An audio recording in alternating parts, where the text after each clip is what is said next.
नसरुल्लागंज क्षेत्र में आज गोपालपुर से बढ़ती महंगाई को लेकर पदयात्रा निकाल रहे कांग्रेस कार्यकर्ताओं को बड़े हंगामे के बीच पुलिस ने हिरासत में ले लिया। हालांकि कुछ देर बाद पुलिस ने गिरफ्तार किए गए सभी नेताओं को छोड़ दिया। किसानों की विभिन्न समस्याओं और बढ़े हुए बिजली बिलों को लेकर कांग्रेस कार्यकर्ता जहां काफी मुखर हुए, वहीं अवैध उत्खनन परिवहन का मुद्दा भी गरमाया रहा। गोपालपुर थाने के सामने कोरोना प्रोटोकॉल का पालन नहीं करने को लेकर कुछ कांग्रेस नेताओं और पुलिस में काफी देर तक झड़प भी हुई। प्रदर्शन में मुख्य रूप से युवा कांग्रेस की राष्ट्रीय सचिव एकता ठाकुर भी सम्मिलित रहीं। पेशावर के पूर्व विधायक शैलेंद्र पटेल ने मीडिया को कहा कि बुधनी विधानसभा की आम जनता की आवाज को दबाने की साजिश रची जा रही है। कांग्रेस प्रवक्ता गोपाल शर्मा ने कहा कि मुख्यमंत्री शिवराज सिंह चौहान की विधानसभा क्षेत्र के किसानों की हालत खराब है। कांग्रेस नेता पंडित अर्जुन शर्मा ने भी कार्यकर्ताओं को संबोधित किया। प्रदर्शन के दौरान काफी देर तक सड़क पर हंगामा होता रहा। बड़ी तादाद में पुलिस बल तैनात रहा।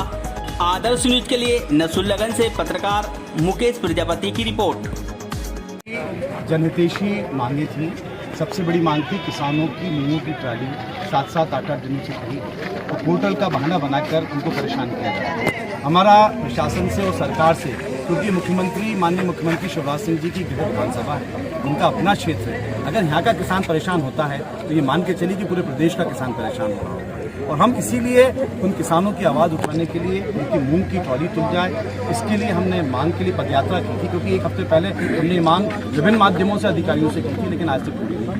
दूसरा, मां नर्मदा का क्षेत्र है, अवैध उत्खनन जोरों पर है और यहाँ तक की बात है कि अवैध रॉयल्टी रोड के ऊपर टेबल कुर्सी लगाकर वसूली जा रही है। जहाँ आज बुधनी विधानसभा के गोपालपुर से नसरुल्लागंज तक पदयात्रा कांग्रेस परिवार के द्वारा शिवराज सिंह चौहान की जो कुनीतियाँ हैं और बिजली बिल, चाहे मूंग दाल का समर्थन मूल्य, किसान बीमा, किसान की 3 काले कानून, महंगाई, बेरोजगारी को लेके हम लोग एक अहिंसात्मक रूप से पदयात्रा का प्रारंभ किया था। मगर पुलिस प्रशासन द्वारा और शिवराज सिंह जी के जो प्रशासन है उनके द्वारा पदयात्रा को कुचलने का काम किया गया और हम लोगों को कुछ ही दूरी पे जाने के बाद ही गोपालपुर थाने के पहले ही हम लोगों को एक बुरी तरह से रोका गया, बलपूर्वक घसीटा गया, कहीं लाठी का इस्तेमाल किया गया और इसी दौरान मुझे भी लोग ने घसीट कर और थाने में ले जाने का काम किया और गिरफ्तार किया। मैं मुख्यमंत्री का क्षेत्र है और यहाँ पर लगातार जनता की जो समस्या है वो समस्याओं को उठाने के लिए हम लोगों ने बहुत बार ज्ञापन दिए, लेकिन उससे ज्ञापन से आज तक कोई कार्रवाई नहीं हुई। इसको लेकर हम जनता के बीच सड़क पे अपना एक प्रदर्शन कर रहे थे। वो पूरी कांग्रेस जो जिले से आई थी वो शांतिपूर्वक कोविड का पालन करते हुए गोपालपुर से नसरुल्लागंज तक की पदयात्रा करके सोए हुए शासन और ढीले पड़े हुए प्रशासन को जगाने के लिए हम लोग ये पदयात्रा के माध्यम से क्षेत्र की जन समस्या उठाना चाह रहे थे। इसलिए पदयात्रा हमने आज शुरू की। सर, जिस प्रकार से आपने किसानों का मुद्दा उठाया है, अभी कुछ दिन पहले ही गंगा वेयर हाउस गिलेरी पर किसानों से रिश्वतखोरी का एक मामला सामने आया था। उसके बाद में हालांकि प्रशासन ने उस पर कार्रवाई की, लेकिन सिर्फ सर्वेयर को उसमें हटाया गया, लेकिन उसके आगे कोई कार्रवाई नहीं की, जबकि वेयर हाउस भी इनकम्प्लीट वेयर हाउस है। तो इस मामले में आप क्या कहना चाहेंगे? देखिए, मुख्यमंत्री का क्षेत्र है और मैं कह रहा हूँ कि मुख्यमंत्री और जिला अध्यक्ष के संरक्षण में पूरा भ्रष्टाचार का जो खेल है यहाँ पे, चाहे वो किसानी से संबंधित वेयर हाउस हो, चाहे शिक्षा में खेल सामग्री में हुए भ्रष्टाचार को लेकर हो, चाहे रेत माफियाओं को जो खुली छूट दे रखी है रॉयल्टी बनाने की, जो टेबल कुर्सी लगाकर 15 लाख रुपए रोज की रॉयल्टी गोपालपुर में वसूल रहे हो, चाहे जुआ, सट्टा, शराब, गांजा, भांग जैसी और देह व्यापार जैसी बातें शिवराज सिंह और रवि मालवी जो जिला अध्यक्ष के गांव गोपालपुर में इनके संरक्षण में हो रहा है, इसी को लेकर हमने ये पदयात्रा की थी।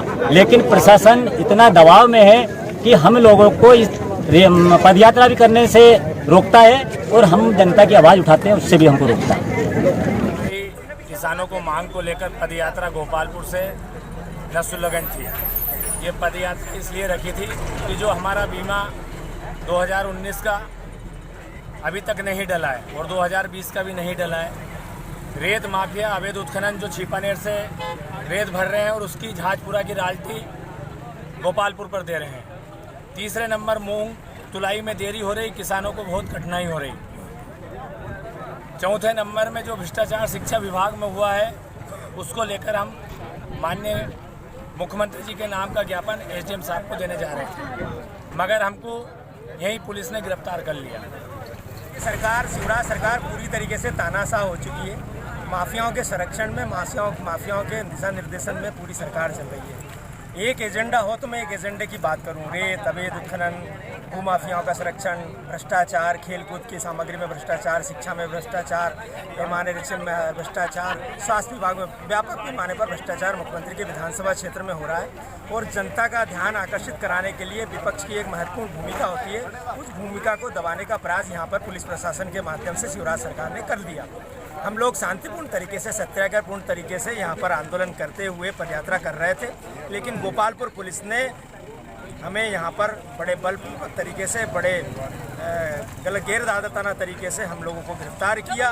शासन स्तर की मांगे हैं सब, है ना, तो उस संबंध में उन्होंने पदयात्रा की अनुमति मांगी थी, हमने उनको अनुमति नहीं दी। हमने कहा कि आपको ज्ञापन देना है तो हम गोपालपुर में आके ले लेंगे, और आज उन्होंने अपनी मांगों के संबंध में गोपालपुर में आके ज्ञापन दे दिया। क्या मांगे हैं और उन पर आगे प्रशासन कैसे? तो अब कुछ है, मूंग का जो पोर्टल बंद है, कुछ बिजली से संबंधित समस्याएं हैं, कुछ अवैध उत्खनन से संबंधित समस्याएं हैं, कुछ एक स्कूल सामग्री में प्रक्रिया उसकी समस्या है, और इन समस्याओं के बारे में कलेक्टर को